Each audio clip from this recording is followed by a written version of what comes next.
Okay, this student was talking about the bulge under the nose. She diagnosed it correctly that it is coming from the acrylic, not from the wax. Okay, that's true.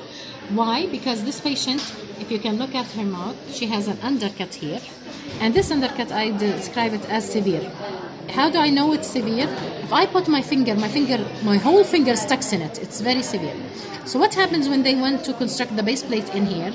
On the cast, they block out these areas with wax.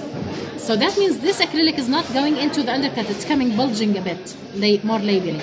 So no matter how much I reduce from it, I'm going to stay with the bulge because the position of the base plate itself is not into the undercut. How to solve it? I'm going to show you how to do a window using the trimmer.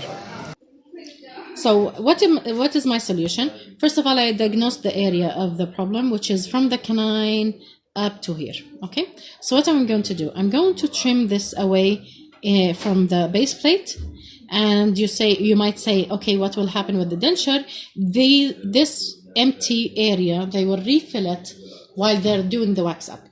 And the wax up will go into the undercut correctly, so the denture will not be bulging like this. The denture is engaging the undercut, not away from it. So it will solve the problem in the denture.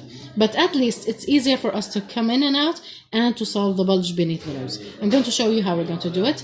I'll explain first before I put on the machine because it's loud. And now you'll see how I'm removing the material.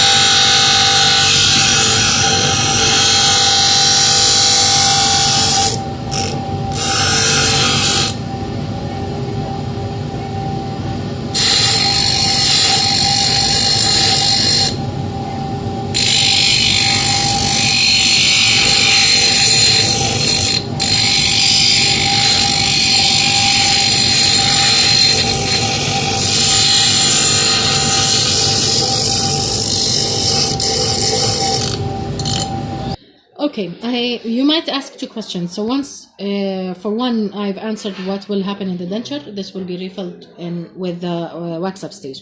The second, how am I going to make this fit? I've lost retention. You have not lost retention because you didn't have retention anyway. We said that the upper base plate is not retentive for 10 reasons. So we will depend on the adhesive powder or gel for our retention anyway. So I have not lost any retention. Finally, you have to run with your finger around. Make sure that you don't have any sharp areas that the patient will be complaining from. You've noticed while I was trimming, I was going around the edges. Now with my finger, I feel this is still sharp. I'm going to refine it, and now I'll show you inside the patient's mouth. Okay, now we're going to enter, but before entering, look at the labial fullness here beneath the nose. And I go now within my wax rim, and I find that I've lost the bulge. The bulge is no longer there. So now I could easily work with my visibility and my labial fullness, clearly comparing the lip with the wax. One thing, by the way, some people would say, why not leave the bulge and do my visibility? What happens if you have a bulge, you will notice that, suppose that you have this. If I have a bulge here like this, okay, and I do my visibility, whatever it is, maybe 1-2 millimeter or so on. But once the denture will be constructed, it will go into the undercut without the bulge.